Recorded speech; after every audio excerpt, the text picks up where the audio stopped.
Good afternoon for 4 News Now. I'm Rob King. We're beginning today's KXLY Plus Daily Rundown with breaking news, as it looks like we now have a date of when Camp Hope will be closed in East Spokane. What we know right now is that the City of Spokane and WashDOT have filed a date. They've come to an agreement on a date and filed that with the Superior Court. And it looks like Camp Hope will be closed on or before Friday, June 30th. So that's about exactly 1 month away before they'll finally close Camp Hope, something they've been working on since about December, I believe, is when they actually started to begin those processes.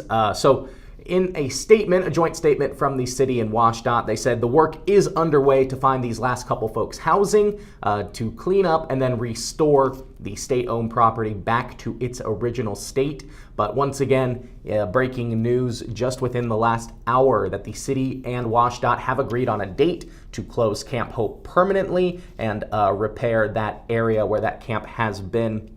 One of the last reports is that there's less than 30 people now living at the camp. At one point over the summer, it was over 600 at that site. If you'll recall, they've been steadily shrinking it and working to repair those areas. But again, it looks like Camp Hope's final day will be on or before at least June 30th, Friday, 1 month from now. So that is news that is just breaking within the last hour here in Spokane. Moving on in the KXLY Plus Daily Rundown, where I'll take you through some of the top local headlines and give an inside look as to what the team is working on today. Let's start with a look outside. It's going to stay pretty nice all week. Make sure you have your sunglasses and your sunscreen. It's going to be great weather this whole time. Sunny temps in the mid-70s. We may get a few afternoon clouds, but other than that, enjoy the day as we got it. These are the highs around the region. As you can see, a little warmer down south in the Tri-Cities and Lewiston area, but staying pretty nice in the Spokane Coeur d'Alene area. As we look into tomorrow, we're going to stick with these above average temperatures for this time of year, but it's going to be a little cooler tomorrow, a little more cloudy than it was. Then after tomorrow, it's going to begin a nice ramp up into the weekend. We're expecting a warmer weekend, with very few clouds, very light rain. The Idaho mountains could see some scattered rain tomorrow with this cooler weather, but other than that, it's going to be a beautiful time. Get out, get your dose of vitamin D while you can. Let's take a look at some of what the team is working on today. Natalie Grant is in Davenport today, where it looks like a plea is expected in the shooting death of a Reardon teen. 15-year-old Shadrach Hall Turner was killed several months ago. In that investigation, a 16-year-old faces manslaughter charges, and it looks like a group of teens were at a home in Reardon playing with a gun when it appeared to accidentally go off, killing 15-year-old Hall Turner. So Natalie Grant is going to be in court in Davenport, where the 16-year-old shooter is expected to enter a possible plea today, and then possibly transported back to juvenile court. And because he is a juvenile and could be possibly going back to juvenile court, not being charged as an adult, 4 News Now will not be naming the 16-year-old. But again, just a tragic story out of Reardon. Looks to be heading towards some closure at least. Vanessa Perez, she's following up on the latest breaking news in Daybreak.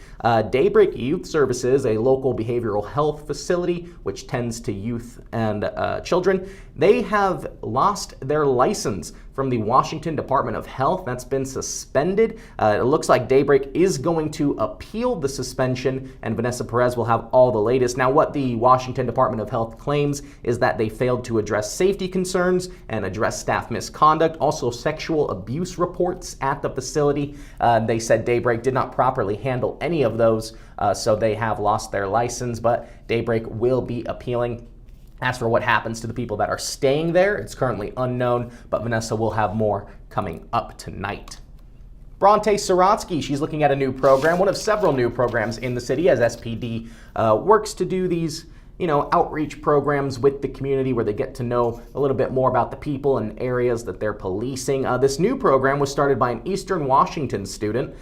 Conversations with a Cop, very similar to Coffee with a Cop. You can go and meet local law enforcement, talk with them, tell them your concerns about policing or about crime in your area. Today they are at a Starbucks near downtown Spokane, and Bronte Sorotsky is out there speaking with law enforcement about the importance of outreach programs, as well as the Eastern Washington student who reached out to SPD with an idea for this program in order to implement it here locally.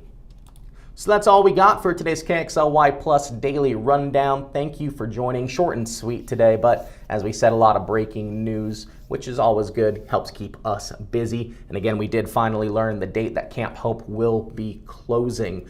Be sure to download KXLY Plus on your connected TVs. That's Apple TV, Amazon Fire, and Roku. You can also watch these on the 4 News Now mobile app on your phone, where you can also watch streaming, and that is a free mobile app. Be sure to turn on your notifications so you get the latest in breaking news in your community. So all the stories and more coming up tonight at 5, but for now, live in studio, I'm Rob King for KXLY Plus.